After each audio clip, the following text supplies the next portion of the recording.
Just a few weeks ago, WWE released nearly 50 plus superstars from their roster, and honestly, it's still a decision that leaves people scratching their head till this day. Now, one of the biggest things about WWE that I find to be most interesting is kind of how they've let talent walk away from their company now that AEW is around. I mean, we all saw this with Jon Moxley. WWE gave him a beautiful send-off. It's as if he was like Hulk Hogan or John Cena. Social media post, a Shield reunion, WWE Network special. I mean, the list goes on. WWE did this for Jon Moxley. Jon Moxley shows up in AEW and does some incredible stuff and is now the world champion. Altogether, a beautiful handling of AEW. But that's not where it ends. WWE, for months and months and months, ignored the release request of the Revival and Luke Harper. And, the Revival aren't there yet, but we will be talking about that in a moment. Luke Harper, a great example. Somebody who did some awesome stuff in WWE, but just never got a shot. WWE just never saw potential in him. WWE just never saw anything. They dropped the ball. And it's not a shocker. So Luke Harper, despite finally gets his release request granted. And on top of that, he goes into AEW as a very big character on the show. So Luke Harper becomes Brody Lee once again, but this time he's on national TV. He's taking shots at WWE on AEW television. Again, everything of how WWE handled Luke Harper is what's transpired Brody Lee to be a big deal in AEW.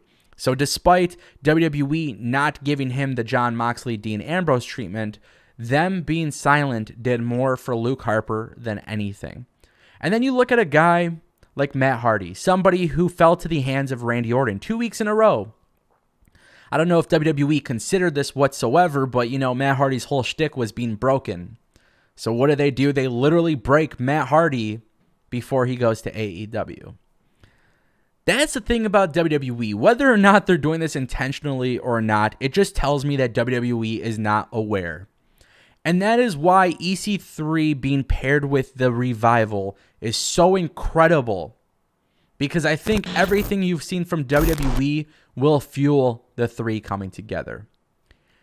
When WWE made the announcements of these releases, EC3 was one of the first 5 released, and we covered it on this channel. EC3, unfortunately, was just never well liked by Vince McMahon. I think that's what it really comes down to. I think it was very clear that no matter what, EC3 was never going to be anything on the main roster, and we were all shaking our head because why the hell was he called up to the main roster? But again, this is WWE's way of mishandling talent. And I think a lot of that goes with talent hoarding. You sign everybody and you don't use them and you just cut them. But again, this is another costly mistake for WWE in my opinion. Whether or not you're a fan of EC3, whether or not you think he could be a world champion, he was a world champion and he did it in Impact. And this was a guy who literally reinvented himself. Just like how we saw Dean Ambrose, Luke Harper, and Matt Hardy reinvent themselves with AEW, we should expect the same with EC3. But this time, it's not going to be a solo act. If you guys didn't know, AEW has done a really, really good job with their ratings lately. During a pandemic, 600, 700, 800,000, 900,000 viewers, that's not a problem. AEW is well liked by their television partners. They're well liked by the fans. When things go back to normal, if I'm WWE, I would really be scared of what AEW could do. But I think it's because we trust AEW ultimately. And I'm going to show you guys a clip in just a moment where EC3 teases a joint faction, a joint partnership with the Revival. But before I can show that clip, I need you guys to know that we trust AEW. If AEW were to sign Zack Ryder, Heath Slater, it doesn't matter who it is, AEW right now has a pretty damn good track record. They've put together some incredible stories. What about Shawn Spears and Tully Blanchard against Cody Rhodes? Have we forgotten what AEW can do with a former WWE talent that was a nobody? Guys, I'm not saying AEW is perfect, and I'm not going to bash AEW. I'm not going to bash WWE. They both make mistakes, but right now, WWE releasing these guys from their roster, knowing damn well AEW could do something better than them, it just doesn't make sense. Anyways, EC3 doesn't have the ability to wrestle right now. If you guys didn't know, the world is kind of shut down. So EC3, being a hustler, goes onto social media and makes a whole bunch of cryptic vignettes. And on his latest vignette, he has teased a joint partnership with the Revolt. Let's take a look at the footage. Define workhorses. Dependable, steady, reliable. Define teamwork. Putting an objective over the accomplishment of the individual. Define tag team. 2 singularities. 1 vision. Boots, trunks, fists, no flips, the classics never die. Masters of a lost art of applying complicated formulas executed to precision. In an industry where respect of your peers, studying your craft, painting in-ring masterpiece brings you nothing but ire and resentment, you rise above.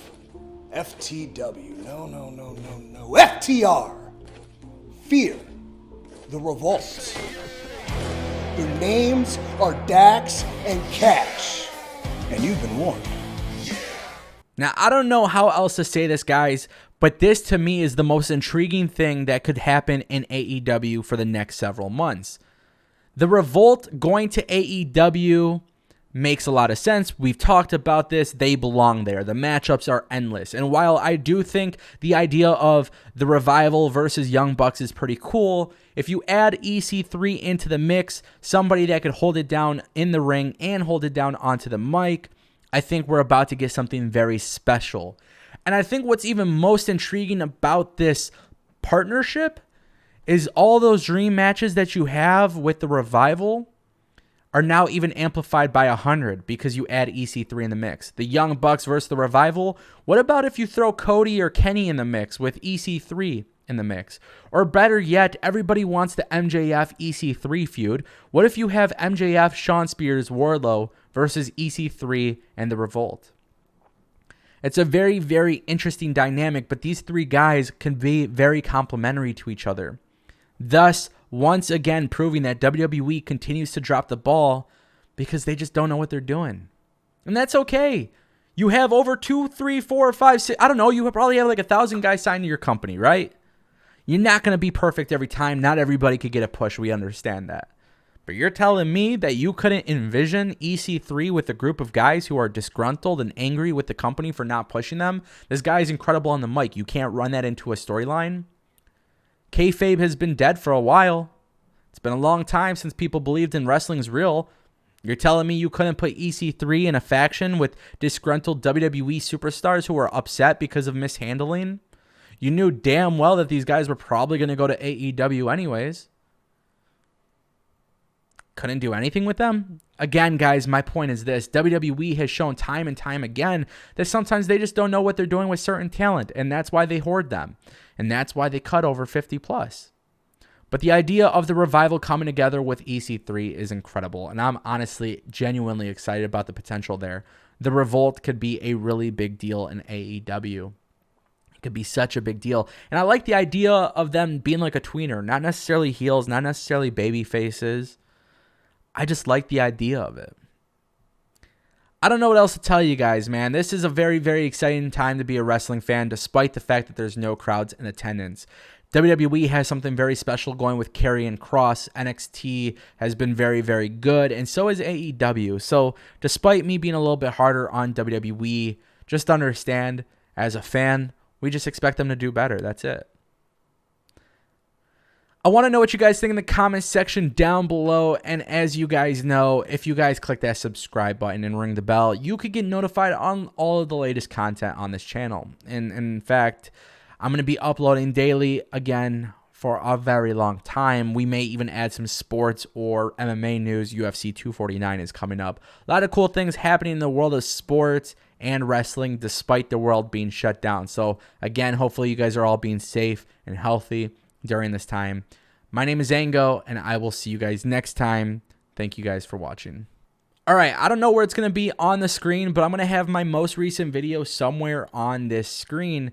don't forget to check it out. I mean, seriously, for the latest pro wrestling, sports, UFC, all that good stuff, I'm uploading it here on Ango YT. I, of course, am your boy Ango, and you could follow me on social media. All those links will be in the description down below. Thanks for watching, guys. I'll see you next time.